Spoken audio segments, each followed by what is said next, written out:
And here I am, like, heaving into the regulator, crying and hyperventilating because I was so emotionally touched, verklempt, right, and overcome, because that manta ray, I felt like its eye was really looking into mine, into my heart, and I smiled through my mask. My eyes crinkled as a smile to connect, and its eye crinkled back to reflect a true connection.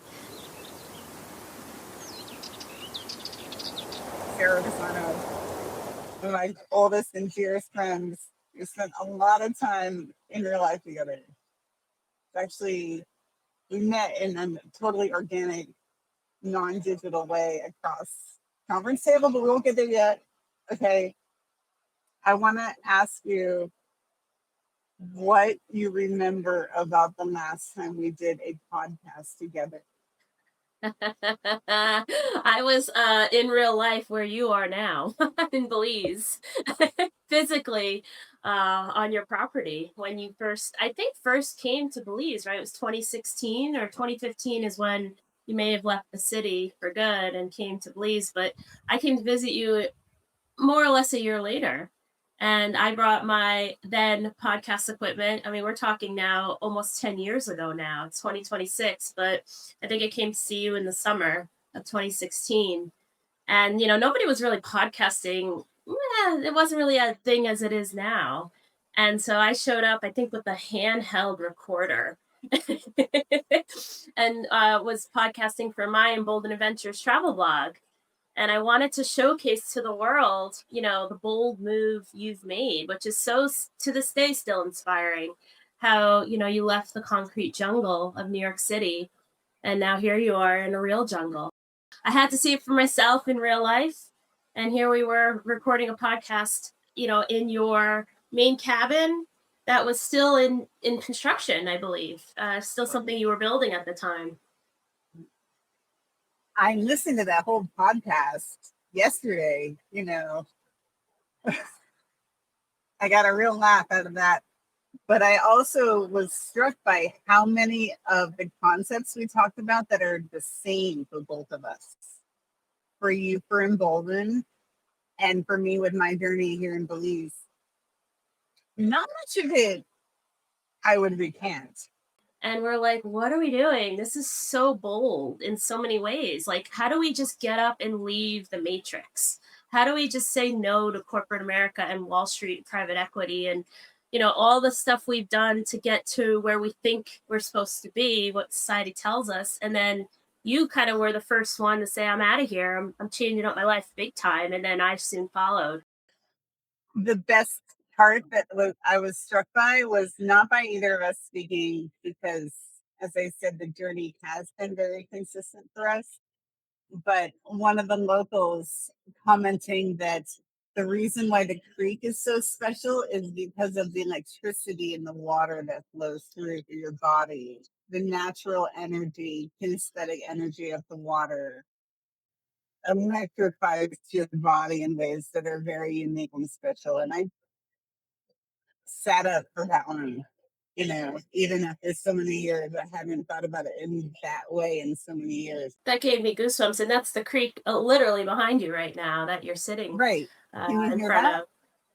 I do. It's beautiful, and it gave me goosebumps. It transcends. That's energy, right? That's kind of like the connection. That's what in real life, does. But we still have to find it now as we're morphing into this sort of electric world, in a different way, right? Here we are talking to computers that are plugged in and across continents in some ways, and or countries, and we're still finding a way to connect in a different way. But the creek is still kind of that flow. If we were in person right now, what do you think would be different if we were sharing the same space at this moment?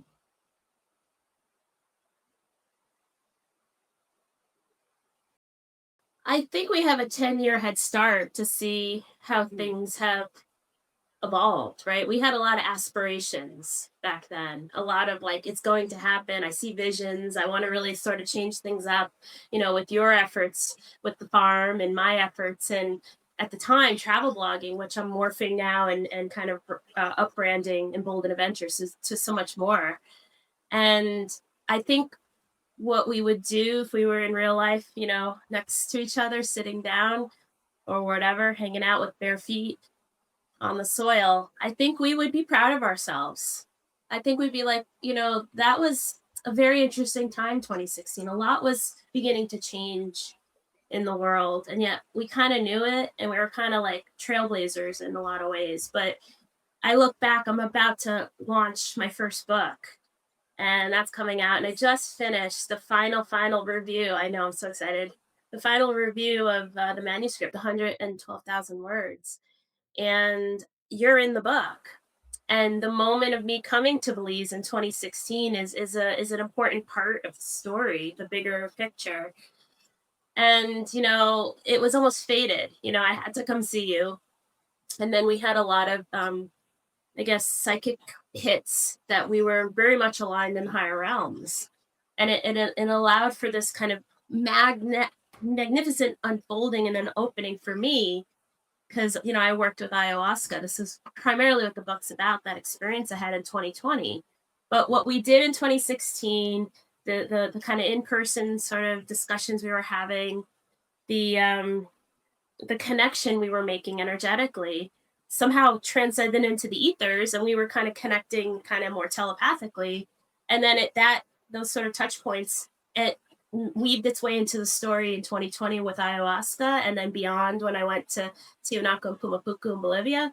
But now here it is weaving itself as a current again, as I'm reviewing the manuscript, going, oh wow, it's full circle, it's all interconnected. And then boom, here we are recording a podcast talking about that beginning moment. So it's almost like a circle or a nautilus shell that keeps spinning for different perspectives for us to, look back and use as mile points to say, we're doing well, we're chugging along and doing the right thing as per our callings. What I remember about a lot of our time together over these past summers in the Northeast United States has been the time that slows down, right? So there's times by the lake of animated conversation. And there's also times when we just didn't have anything to say to each other, and that's okay too, right? Time just was passing in a nice way. And you don't get that in digital spaces, right? Even just now, as we were sort of chatting to prepare to record this together, we even acted like we were on a schedule for each other, right? And so that's slowing down in real life, and that taking that time to fill in the gaps or let the gaps not be filled in actually is something that I really have been thinking a lot about.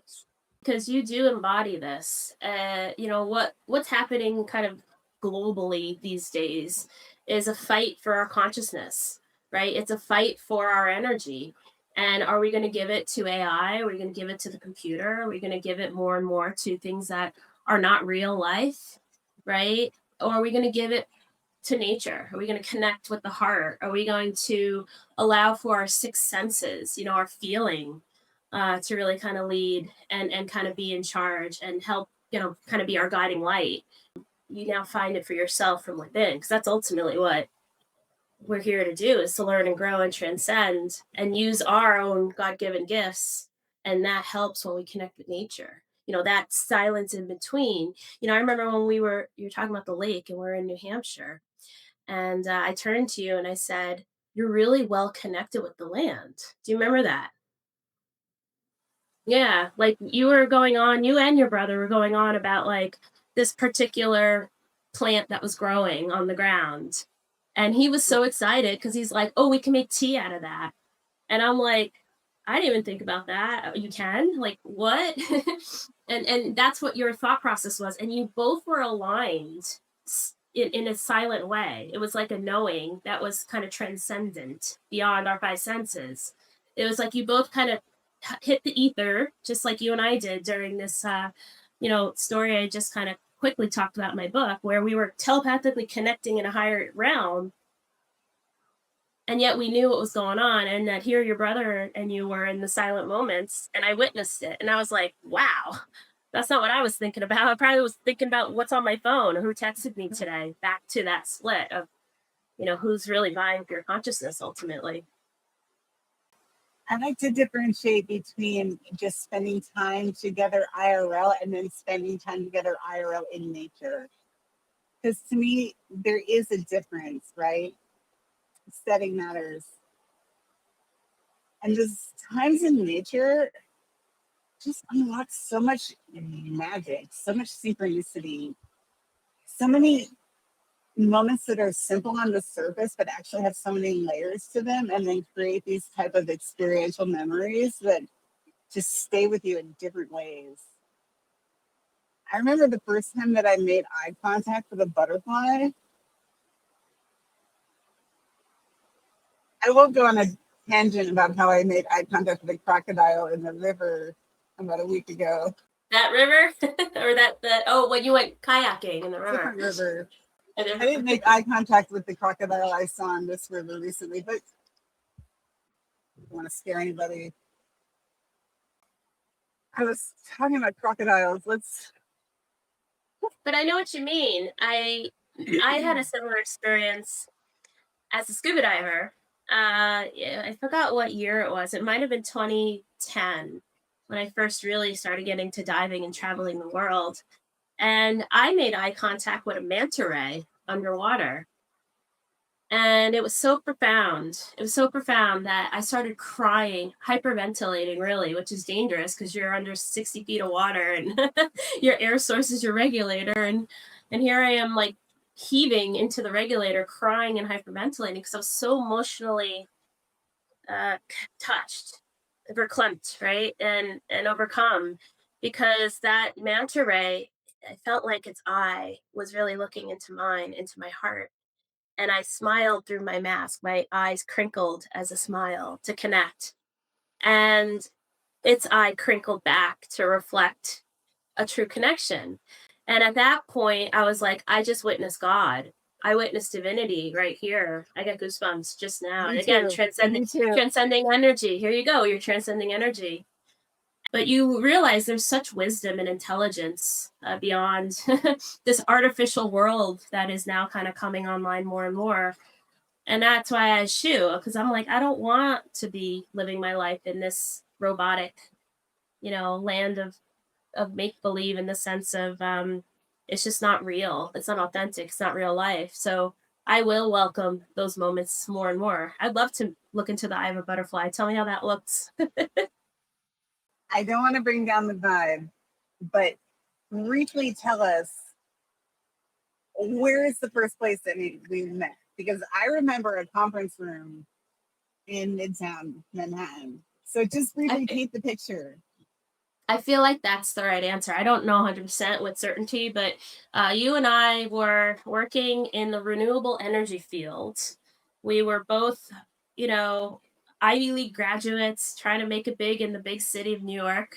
But at the same time, we knew that we wanted to go beyond just, finance. And there was more of a mission here. And in our case, we both had our connections to nature and our love for nature, and kind of blending the two. So we were kind of early pioneers, you and I, in the world of renewable energy finance, which is a difference, right? Because people were trying to get into renewable energy as early as 2008, even earlier than that. But it was so much about the technology and about if these projects have commercial opportunity to really kind of grow and expand, and scale is always the word they're looking for.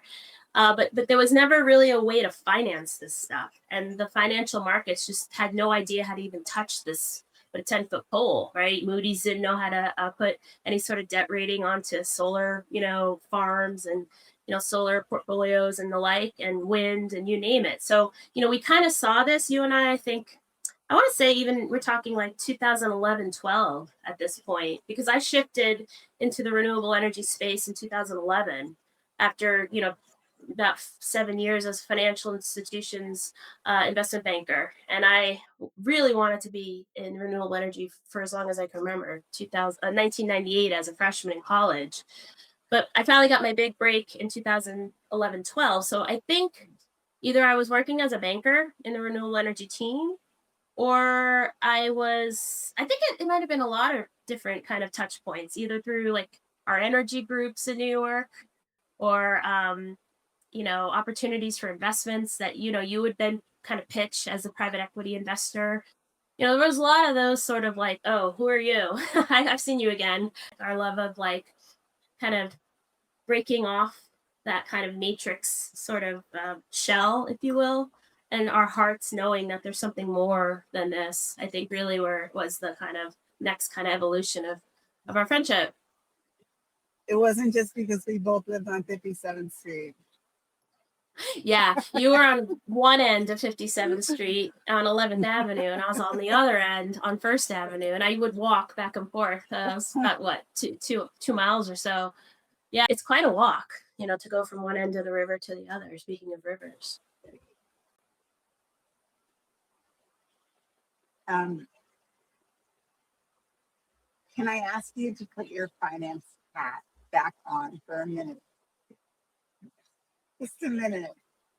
Because we're talking about intentional IRL without having to call it that.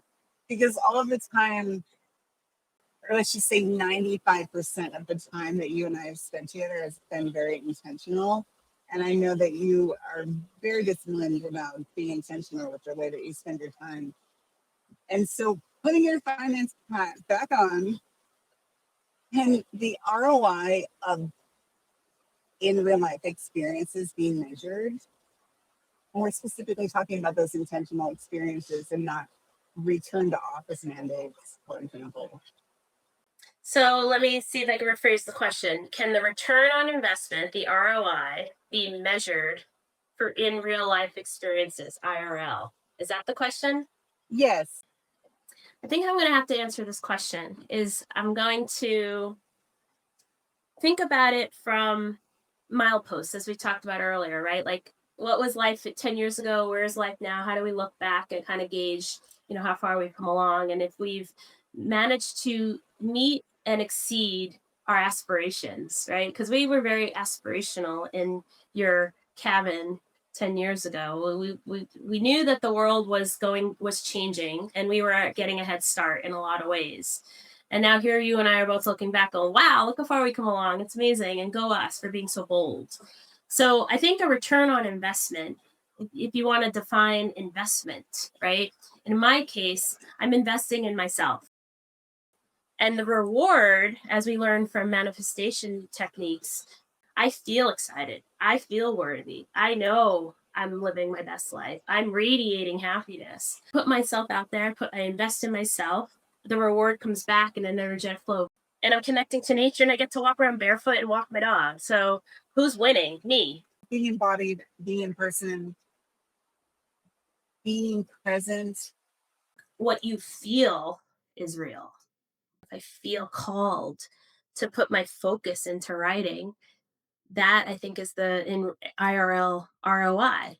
I'm putting effort into creating something from my an idea to reality, an idea to materiality, from an experience that I had from traveling and working with higher conscious medicine, and connecting with the land and connecting with people, and healing myself in some ways from trauma from that old world. Here is an idea that I'm having and a bet that I'm taking, and looking for a return on that investment.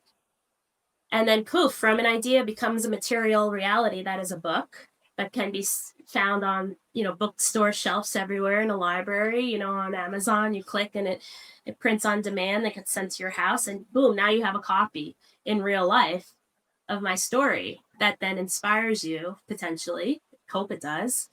And then maybe you decide to change the world. It's the flow of energy, like the current of the creek. It's a ripple in the cosmos. It's an inspiration for others to say, let me take a think about what I want out of my life, what I'm going to put on a return on investment for my life. And how do I then, use the alchemy of manifestation and the law of attraction to then, create something for myself in real life because I listened to my passion. That was my heart and my desire and, what excites me. I'm almost afraid that I'm going to go with the original prompt to say something unhinged, totally unhinged Go for about it. being about being in real life with others and what that, the meaning associated with that. I don't know, maybe it's our age, maybe it's the times, maybe it's just post 2020 and things are just paradigm shifting big time. But I'm finding, I don't know about you all here living in the jungle, but I'm finding it's harder and harder to have intentional moments in real life with people. I used to have parties all the time in my apartment.